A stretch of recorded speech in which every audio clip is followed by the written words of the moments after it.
ರಾಜ್ಯದಲ್ಲಿ ಅತಿವೃಷ್ಟಿಯಿಂದ ಉಂಟಾಗಿರುವ ಹಾನಿ ಹಾಗೂ ಪರಿಹಾರ ಕ್ರಮಗಳ ಕುರಿತು ಮುಖ್ಯಮಂತ್ರಿ ಸಿದ್ದರಾಮಯ್ಯ ಅವರು ಜಿಲ್ಲಾಧಿಕಾರಿಗಳು ಹಾಗೂ ಜಿಲ್ಲಾ ಮಟ್ಟದ ಅಧಿಕಾರಿಗಳೊಂದಿಗೆ ಸಭೆ ನಡೆಸಿದ್ದಾರೆ. ಈ ವೇಳೆ ತುಂಗಭದ್ರಾ ಅಣೆಕಟ್ಟಿನ 32 ಕ್ರಸ್ಟ್ ಗೇಟ್ ಬದಲಾವಣೆಗೆ ಟೆಂಡರ್ ಆಗಿದ್ದು 8 ಕ್ರಸ್ಟ್ ಗೇಟ್ಗಳ ಅಳವಡಿಕೆಗೆ ಸಿದ್ಧವಿದೆ ಎಂದು ಸಭೆಗೆ ಅಧಿಕಾರಿಗಳು ವಿವರಿಸಿದ್ದಾರೆ. ತುಂಗಭದ್ರಾ ಅಣೆಕಟ್ಟಿನ ಪ್ರಥಮ ಬೆಳೆಗೆ ಮಾತ್ರ ನೀರು ಲಭ್ಯವಿದ್ದು, ಎರಡನೇ ಬೆಳೆಗೆ ನೀರು ಹರಿಸಲು ಪ್ರಸ್ತುತ ಸನ್ನಿವೇಶದಲ್ಲಿ ಸಾಧ್ಯವಿಲ್ಲ. ನೀರು ಹರಿಸುವ ಪೂರ್ವದಲ್ಲೇ ಎಲ್ಲಾ ಸಣ್ಣ ಪುಟ್ಟ ದುರಸ್ತಿ ಕಾರ್ಯಗಳನ್ನು ಪೂರ್ಣಗೊಳಿಸಬೇಕು ಎಂದು ಮುಖ್ಯಮಂತ್ರಿ ಅವರು ಸೂಚನೆ ನೀಡಿದ್ದಾರೆ.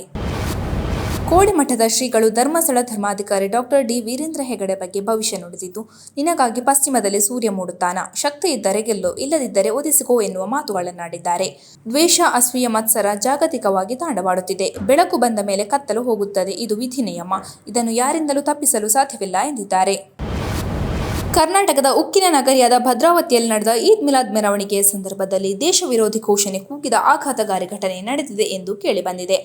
ಗಾಂಧಿ ಸರ್ಕಲ್ನಲ್ಲಿ ಮುಸ್ಲಿಂ ಯುವಕರ ಗುಂಪೊಂದು ಪಾಕಿಸ್ತಾನ್ ಜಿಂದಾಬಾದ್ ಜಿಂದಾಬಾದ್ ಎಂದು ಘೋಷಣೆ ಕೂಗಿದ್ದಾರೆ ಎಂದು ಸ್ಥಳೀಯರು ಆರೋಪಿಸಿದ್ದಾರೆ. ಭಾರತ ವಿರೋಧಿ ಪಾಕಿಸ್ತಾನ ಪರ ಘೋಷಣೆ ಕೂಗಿದರೂ ಪೊಲೀಸ್ ಇಲಾಖೆಯಿಂದ ಯಾವುದೇ ಕ್ರಮ ಕೈಗೊಳ್ಳಲಾಗಿಲ್ಲ ಎಂದು ಸ್ಥಳೀಯರು ಆಕ್ರೋಶ ವ್ಯಕ್ತಪಡಿಸಿದ್ದಾರೆ. ಕೇವಲ ಅಭಿವೃದ್ಧಿಯಿಂದ ಚುನಾವಣೆ ಗೆಲ್ಲಲು ಸಾಧ್ಯವಿಲ್ಲ, ಬದಲಾಗಿ ಸಾಮಾಜಿಕ ಮಾಧ್ಯಮದಲ್ಲಿ ಸಕ್ರಿಯವಾಗಿರಬೇಕು ಎಂದು ಬಿಜೆಪಿ ಸಂಸದರಿಗೆ ಪ್ರಧಾನಿ ನರೇಂದ್ರ ಮೋದಿ ಸಲಹೆ ನೀಡಿದ್ದಾರೆ. ಸಂಸದರು ಸಾಮಾಜಿಕ ಮಾಧ್ಯಮದಲ್ಲಿ ಸದಾ ಸಕ್ರಿಯರಾಗಿರಬೇಕು. ಇನ್ಸ್ಟಾಗ್ರಾಂನಂತಹ ವೇದಿಕೆಗಳನ್ನು ಬಳಸಿಕೊಂಡು ಮತದಾರರೊಂದಿಗೆ ಸಂಪರ್ಕ ಸಾಧಿಸಲು ಮತ್ತು ಸಂವಹನ ನಡೆಸಲು ಯುವ ಸಂಸದರಿಗೆ ವಿಶೇಷ ಜವಾಬ್ದಾರಿ ಇದೆ ಎಂದು ಮೋದಿ ಹೇಳಿದ್ದಾರೆ.